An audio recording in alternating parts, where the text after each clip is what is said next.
Agora, no mês de fevereiro, o Brasil teve a sua maior inflação para este mês dos últimos 22 anos. Algo no mínimo estranho se você olha para janeiro, onde a inflação ficou em 0,16 e foi a menor inflação de um janeiro nos últimos 30 anos. Afinal de contas, o que está acontecendo? Bom, primeiro cabe comentar que essa inflação de janeiro ela foi mascarada de maneira artificial por conta do chamado bônus de Itaipu. Em resumo, esse bônus, que deriva de uma lei lá de 2002, permite que parte do lucro da usina hidrelétrica de Itaipu seja utilizado para bater a conta de luz dos brasileiros. Sem esse bônus, o IPCA de janeiro teria sido de 0,94. E o IPCA dos últimos 12 meses estaria na casa de 6%. E aí, em fevereiro, como esse bônus já tinha sido utilizado, não existia mais esse artifício, a gente se deparou com o IPCA batendo 1,31%. Apenas para efeito de comparação, o CDI em fevereiro ficou na casa de 1%, ou seja, a gente teve mais inflação do que juros, sendo que a taxa de juros está no patamar altíssimo, né? O CDI está em 13,15%, a Selic em 13,25%. E com uma inflação desse tamanho, justifica-se a tendência de aumentar mais ainda essa taxa, algo que o mercado já está precificando desde o ano passado. Se nós pegamos o acumulado de 12 meses, como você pode ver aí na tela, agora o nosso IPCA está em 5,06, o que é bem acima da meta da inflação de 3% e do teto da meta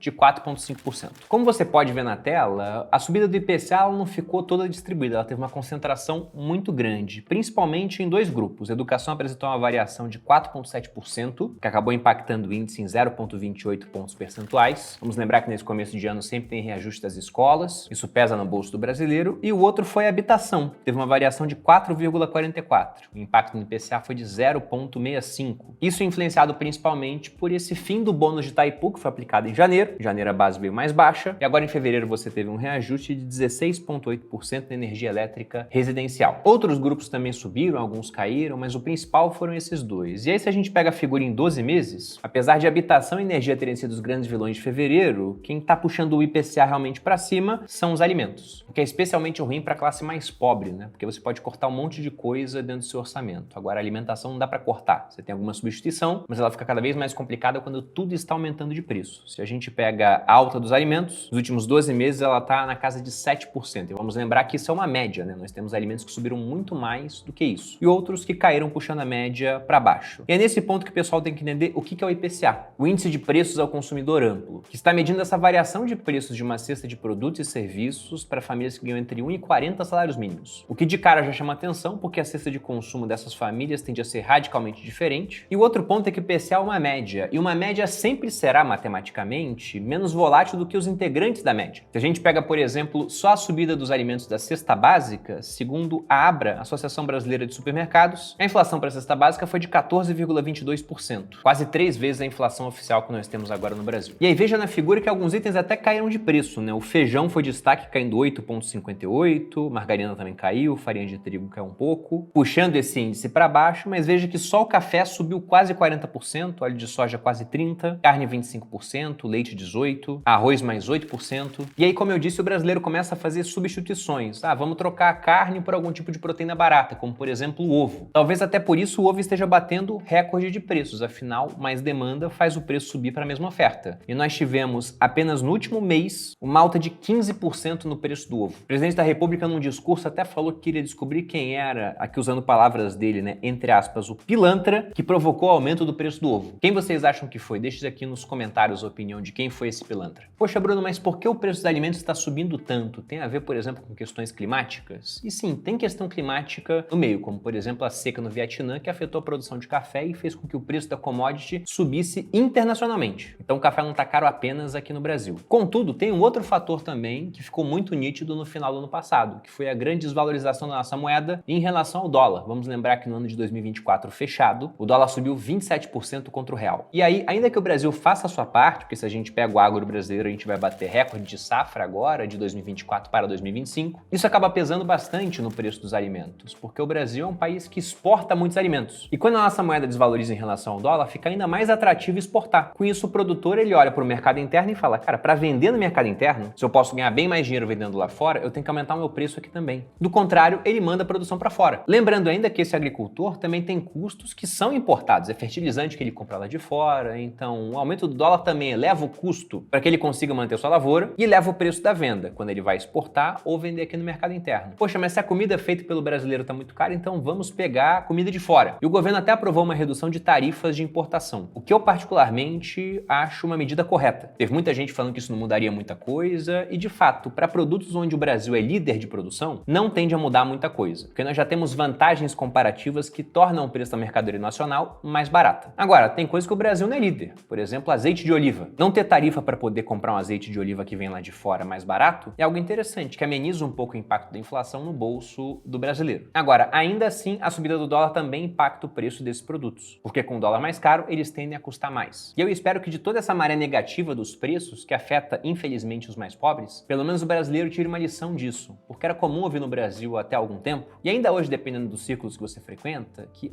o brasileiro não come dólar. E na verdade, nós comemos dólar, por isso a comida tá mais cara. Não só comemos, como a gente vive em dólar. Basta pegar a sua rotina. Provavelmente você acorda de manhã, e aqui eu falo da audiência do canal especificamente, você tem um smartphone, que eu duvido que seja de uma empresa brasileira, ou tem alguém aqui usando o smartphone da Positivo. E aí o despertador toca para que você levante, você vai lá e desliga isso no iPhone, no Samsung, olha o seu WhatsApp, que é da Meta, olha a sua rede social, o Instagram, por exemplo, também da Meta. Alguém comenta de algum tópico num grupo de WhatsApp, e você quer descobrir mais sobre aquilo, você vai pesquisar no Google ou no ChatGPT, ambos de empresas americanas, né, a Holding Alphabet ou a Microsoft. E aí você quer comprar um livro para aprender mais sobre o assunto, você vai para a Amazon. Aí você levanta e escova o dente com a pasta Colgate. Aí desce na cozinha e toma um copo de Coca-Cola, também empresa americana. Ou vai tomar o seu café. Mas é empresa brasileira, Bruno. Sim, mas o preço está mais caro porque o café é uma commodity negociada no mercado global e tem o seu preço em dólar. E repare que se no ano passado o seu patrimônio e a sua renda não aumentaram pelo menos o que o dólar subiu contra o real, você empobreceu em termos internacionais. De modo que não tem jeito, não tem para onde correr. A única maneira de você manter seu poder de compra ao longo do tempo é investindo da maneira correta, diversificando entre ativos, moedas e até países, uma vez que são raros os investimentos nacionais que conseguiram preencher esse gap da subida do dólar no último ano. E para quem quiser aprender mais sobre isso, eu vou lembrar do Viver de Renda, que agora em abril vai chegar na sua turma 30, com bônus especiais para quem quiser fazer parte. Para os 300 primeiros inscritos, nós teremos um podcast especial exclusivo, gravado numa sala de cinema, e aí só depois isso vai ao ar. E cada um desses 300 escolhidos vão ganhar também uma edição do meu livro, Em Nome do Povo, mas uma edição especial, em capa dura. Uma maneira que nem tenho ainda, né? A editora está trabalhando nela. Todas as edições, logicamente, autografadas por mim. Então, para quem quiser fazer parte, há um link aqui na descrição. Lembrando que você pode entrar sem nenhum tipo de conhecimento, a gente pega do zero para transformar até mesmo o mais completo leigo no investidor completo.